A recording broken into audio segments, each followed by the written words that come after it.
The unranked Louisville Cardinals dethrone second-ranked, previously undefeated Miami.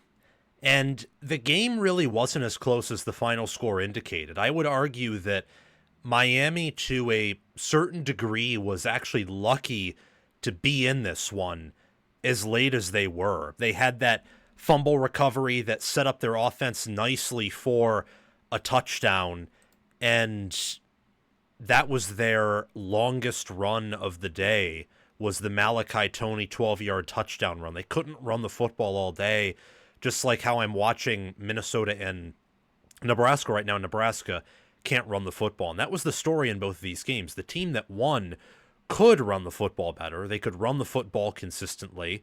They were the more physical team, and they were the better coach team. And as I'll talk about in the Minnesota-Nebraska reaction, I'm going to talk about this right here and right now. I mean, Jeff Brohm would have said this preseason is a top 15, top 10 coach in terms of purely game management and game preparation. He could even be top 5.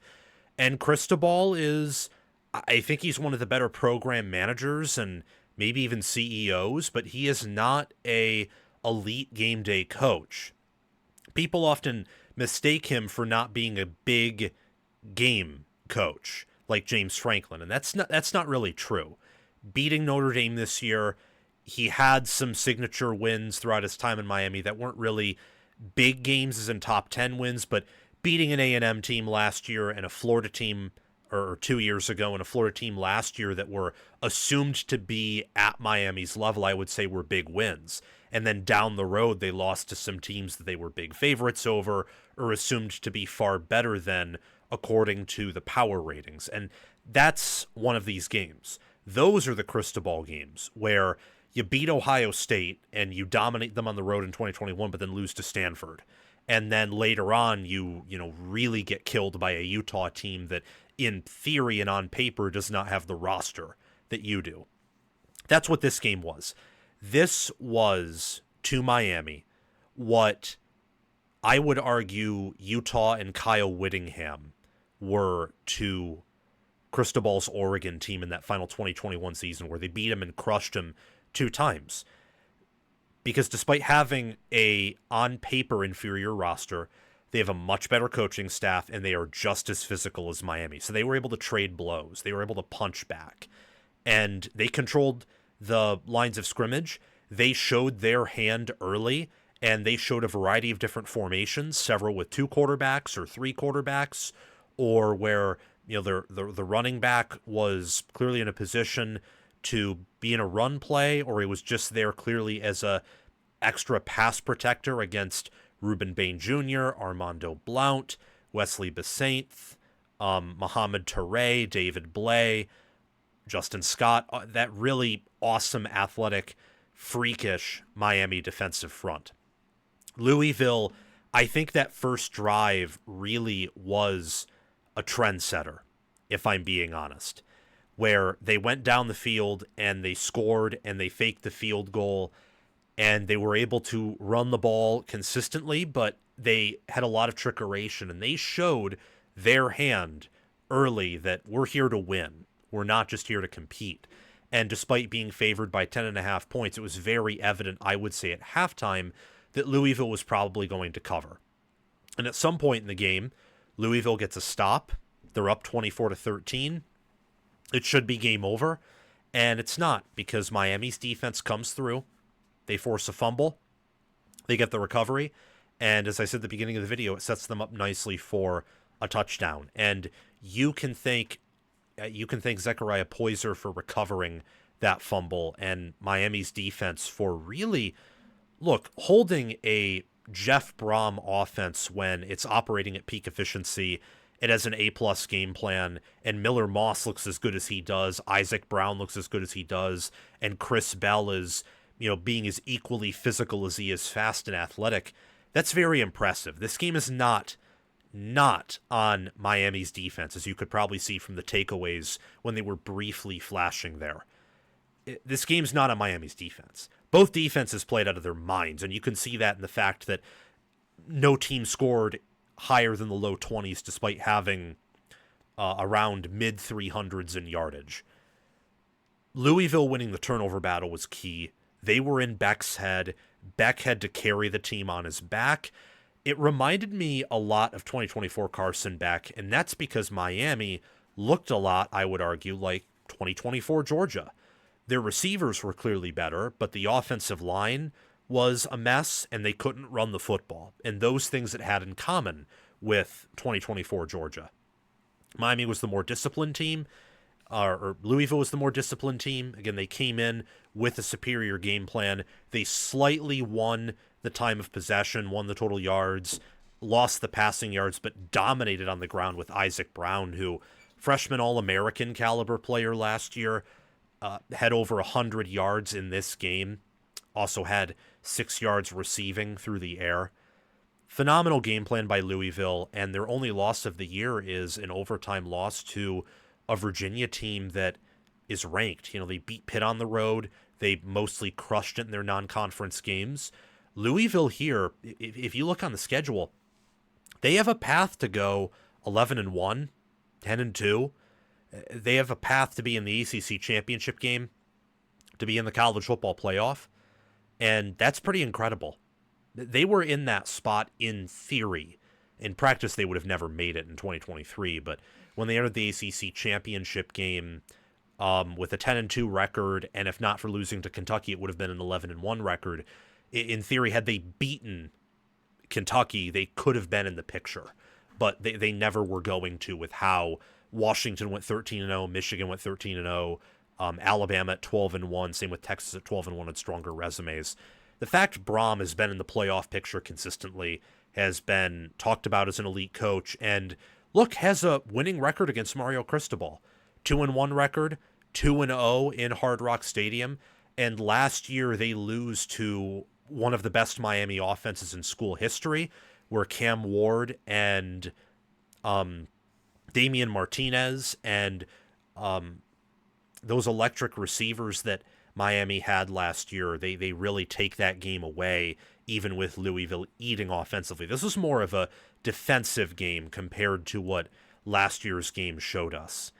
And I think that is huge for both of these teams, showing that Miami's defense is making a lot of progress, and also that Louisville's defense, much like it was last year and the year before, was at least a legit unit that could physically test you at the point of attack.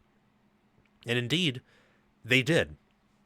That's why they were able to dominate Miami and force them outside of their comfort zone. That's what this game was. That's why Miami came in. That's why they upset Miami. That's why Louisville came in. They upset Miami. I was impressed with Louisville's receivers being able to make contested catches and get the separation they did. Particularly Chris Bell. Colin Lacey also had 5 receptions, but Chris Bell, I mean, talk about a guy who can really accelerate after bringing in the ball to the breadbasket. Where on that, I think it was a 3rd and 3 or a 4th and 3, and Miami's a chance to really get off the field. It's 17-13. They've had chances earlier in the drive to get off the field, and they didn't. And they have a real chance here. And Miller Moss throws it right in between the zone of the 2 linebackers, and Bell brings it in. And instead of trying to tackle him, let him catch it and tackle him probably a yard short, the Miami linebacker goes for the pick with a delayed reaction, or goes for the pass deflection. And consequently, Bell kind of bounces off of him and just takes it to the house. His acceleration was, I mean, that is some NFL athleticism there. Not shocking given, Rondale Moore, and given all the success offensively that Brohm has had with his offenses both at Purdue and Louisville, but just something impressive that I wanted to point out there. Some final thoughts before we get out of here. Some takeaways that I want to get to are that I think Louisville is a contender for not just the ACC, but for the college football playoff. I believe that Jeff Brohm is an elite coach, so this is his first top 10 win at Louisville. 4th overall, beat number 2 Miami on the road, beat number 2 Iowa on the road in 2021, number 3 Michigan State at home in 2021, and I believe 2nd-ranked Ohio State at home in 2018. So Mel Tucker, obviously not an impressive coach to outcoach, but Mario Cristobal, Urban Meyer, and Kirk Ferentz, yeah, those are pretty impressive wins. And keep in mind, Purdue does not have a high talent profile. They did not have the portal when Brohm was there, and he still had success. Purdue was able to reach the Big Ten title game in 2022 under his watch. At Louisville, he's been a transfer portal maverick. He's been a strategic genius. And they went 10-4 2023, 9-4 last year. There's a chance they have their best win-loss record, best win percentage of the Jeff Brohm era at Louisville. And at that point, you have to talk about, despite it being his alma mater, and it would be awesome if he stays, is Jeff Brohm going to get calls? Is he going to have his name circulated in the coaching carousel this coming preseason, this postseason? There's no offseason here at College Football with Sam. Is that going to happen? I would say yes. I mean, if I were Penn State, I'd inquire about him. I know that he doesn't have a reputation for being a recruiter, but you can surround him with recruiters. You can tell him it's an expectation, or you can be willing to overpay a little bit because I know they have the money. Well, I mean, what about Florida? What about LSU? I think he'd be a great fit at Oklahoma, even though Oklahoma, I don't think they're going to fire Venables after this year, barring a collapse of biblical proportions. His name will be circulated. And if you're Louisville, because he is he's an alumni, he played there for you, was a star quarterback for you, and he's a genius, you should give him everything possible to keep him home. Because you have a contender, and you've had good seasons before under Bobby Petrino, under Charlie Strong. You even had some teams that could have been there under Scott Satterfield. Stay in the game and keep him home if you can, because he is an elite game day planner and game day coach. Both defenses are physical, so Louisville only allowed Miami to average plus 0.07 expected points added per play, which, given they have Carson Beck, given they have Malachi Toney, Mark Fletcher, given they have Francis Mauigoa and James Brockermeyer, Jordan Lyle, CJ Daniels, Keelan Marion, they have a lot of future Sunday players, or at least great college players, and Shannon Dawson's a great offensive coordinator. To do what they did to an Alex Mirabal offensive line, to pick off Beck 4 times, to get pressure on him, to establish themselves at the point of attack, that was impressive. That was a really impressive showing by Ron English's defense. And then Corey Heatherman's defense, holding Louisville to negative 0.11 expected points added per play, where part of the reason why Louisville won this game is they just had that many more plays. They had 68 plays to Miami's 59. So 9 more plays will do that to you. Not 9 more plays, especially in today's game where the games are shortened, where it's almost a quarter less in terms of actual plays and drives than your games before 2023. 9 more plays is actually a decent amount more of plays with fewer possessions, therefore fewer plays, and the margin of error is therefore smaller. And the fact that Miami, I'm not into moral victories here, and this was a bad game, but the fact they had a -3 turnover margin, only lost by 3 at home, I think shows progress, especially with their defense being able to hold Louisville to 24 points with that -3 turnover margin. Both defenses are physical. Are they perfect? Are they among the nation's best? Probably not. They do have some issues. This is not a Matt Patricia-led Ohio State defense. This is not a Pete Kwiatkowski-led Texas defense, a Bryant Haynes-led Indiana defense, or a Sheil Wood-led Texas Tech defense. It's not those. It may even be a step below the defenses that are below those I just mentioned, but they're great units, and they're physical. They've made improvements. That's all you can ask. And Miami, I know for a fact, because it's Heatherman's first year, they will be even better next year in a variety of ways, even though Ruben Bain could be round 1, pick 1, and go off to the NFL. By the way, Louisville was able to limit him And I think that ties in with Miami having some limitations of their own. They're freakishly athletic, that we know, but they aren't explosive. It doesn't feel like they're explosive in the ground game. They're not very explosive in the pass game. They're a pure game control team, and therefore, when you get out coached or when someone's able to get big plays on you, it's very hard to respond to that. They are a team that will out physical you, and they will out athlete you in terms of physicality. They will not out athlete you by getting a bunch of big plays and really busting the game open and making it impossible for you to get in the game. They kept, because of their style of play and who they are, they kept Notre Dame in the game, and they kept Florida in the game. That's who Miami is. And Florida State, too. A lot of teams with the level of athlete Miami has would have probably beaten Florida State worse than being up, for example, 28-7 at one point. A lot of teams would have widened that margin, but because of how Miami plays the game, you can control your opponents and you can dictate the pace, but the consequence to that is you can keep them in it, and if they're able to break what you want to do and outcoach you and get the big plays, and because you don't naturally get big plays, you have a hard time responding with those, then they can turn that against you.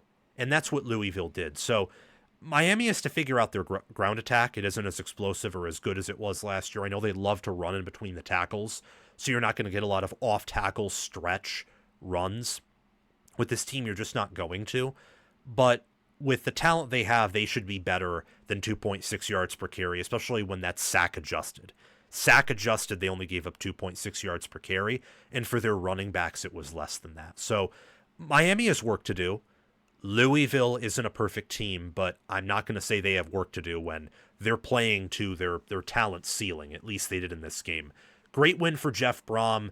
Painful loss to swallow for Miami, but I would still expect Miami to win the ACC and potentially go to the college football playoff, though I don't know if they would get in at 10-2. It would depend a lot on what Notre Dame does tomorrow against USC, that's for sure, and how Louisville finishes out the season.